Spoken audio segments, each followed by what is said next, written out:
Ikaw, Kuya Rodney, nung hindi ka na-opera noon sa NBA?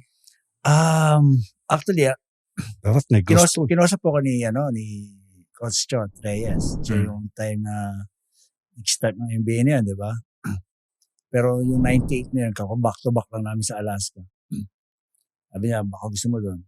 Sabi ko, second year ko pa lang sa PBA na. 98. Pasok siya ako 96. Ayun, dito muna ako kasi ito yung ano ko hindi ko talaga di ba? Tapos yun, sabi ni Coach Tim, nung time na yun, good for the players talaga ang NBA. Talaga, sa totoo lang. Kaya lang sabi niya, may mga gusto lumipat sa inyo, wait until at least maka 5 years muna, ma-establish mo na yan. And then you decide. Oo nga. Ganda rin ng payo. So sadly, hindi rin talaga tumagal. So, bihira naman yun sa NBA na nakabalik. No? From PBA, nag-NBA na nakabalik ulit Ilan lang yan. Sila Bong Rams lang, sila Vince. Yung na-discover, marami talaga NBA to PBA yan, sila doon.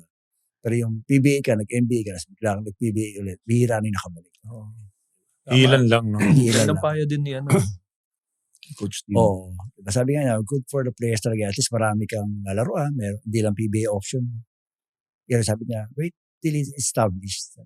At least 5 for years. 5 years. Parang 4 years lang tumagal. 5 wala na 5. Ano na yun? So, baga parang pababa na ng 5. Oo So, tumagal ba kayo dun sa point na alam nyo na pawala na yung NBA? Nandun pa kayo sa NBA na? O nag-jump ship na kayo ng PBA? Hanggang nag-fold yung NBA. Nandun kayo? So, hindi kayo talagang nung pawala na siya, talagang hanapan na talaga ng kung saan team pwede. Tinuloy pa yun, 1 taon. Tuloy. Pero wala, hindi natapos yun. Oo, hindi natapos. 2002. 2002. Tama, 4 years lang talaga.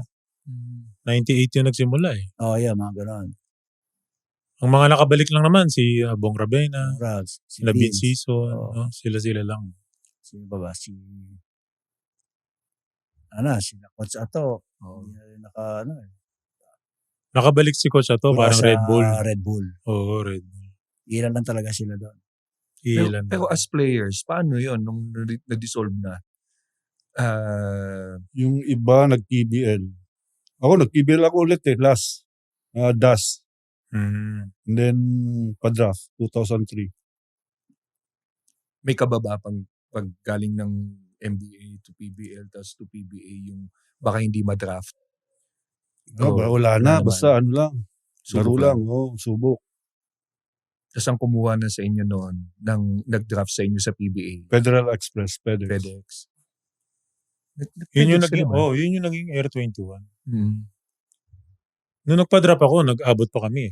Sa team? Oo. The next year kayo, di ba? Nagkasama kami ni John Perios. Kasama pala kayo. Sila ni Ping. Tsaka si Wesley Gonzalez. Magkasunod sila ni Ping. Ganda rin ng team nyo. Oo, naabutan pa natin si Codinera si Papa G. Tsaka si Mayor Berhel. Meneses. Ang kasama pa namin sa team yun. Pag NBA ba to PBA, may malaking diferensya ng laro? O parang halos lang din? Yung time parang pareho. Physical. Oo nga, physical kasi talaga. Kasi marami pang big man nun.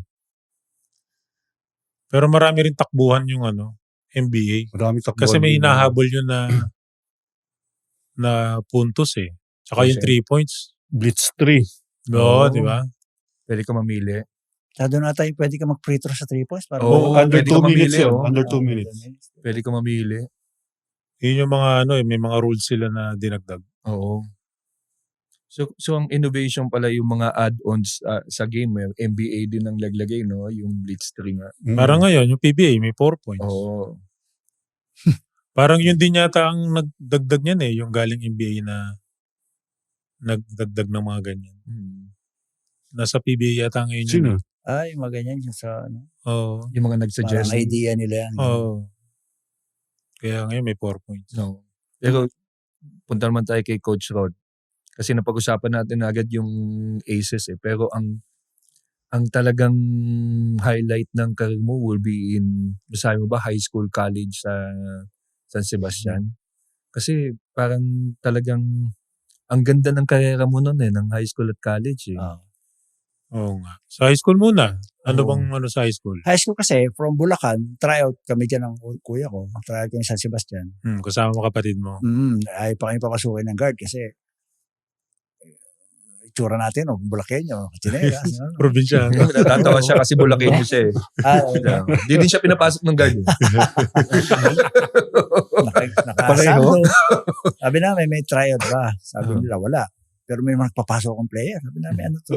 Sabi ng isang guard, papasokin mo yan. Ka-tryout naman eh. Oo. So, nung tryout namin high school, na-reserve muna ako, yung kuya ko yun, na-line. Tapos, hanggang sa nagtyaga, hindi naman tayo nagagamit. At tayo naman, kung Bulacan, mapasok lang tayo sa team, okay na eh. Practice. Oo, practice, develop. Yung ika-third year high school ko, kasi 4 years old, ika-third year ko, nag-MVP na ako. Ayun. Galing. Ganda nga pag inano mo yung usad ng career is talagang champion, tas RPU. Yun, doon ako nag-ano din ng RPU, tuloy-tuloy na. Oh. Tuloy-tuloy na. Gano'n ka-importante 18 yung under. RPU experience sa career mo? Coach? Kasi napakasarap kasi mag-Philippine team dati. Nararasan niya din maging national team player. Yung time kasi na yan, by invitation din eh. Yung RPU na yan. Hindi ka mag-tryout. Pahirapan mag-tryout dyan. Napakahirap mag-tryout. Tapos by invitation, kasi 18 under eh. So, hindi ko makalimutan yun. Luluwas ako ng Bulacan. Practice ang tryout, 8 o'clock sa Rizal. Ang dami namin, 160. Dami. 160? Oo. May hinahin na loob mo, tryout. Parang, hindi ko muna, Ang kaya ko dami. ba ito? Ang dami. Oo. Sila Kenneth, sila Dennis Espino. Ang time na yan, kasi kilala mo yung mga high school standout ng mga schools. High school pa lang sila Kenneth Duremdes ito. Kakasabay kami yan eh. Kakakampi kami. Tapos may mga ibang taga-probinsya. Tapos may mga iba, may mga daladalang, may mga kasama mong tito-tito na palakasan na, alam mo Padrino ba? Oo. Congressman, anak ni ganito, tito ni Ay, ganito. Back up. Di talaga may iwasan. May Ang backer. daming nakapark sa labas ng bodyguard. Hindi niya ang coach namin si Coach Francis Rodriguez. So, yun, try kami ng RPU. Everyday, nagbabawas talaga.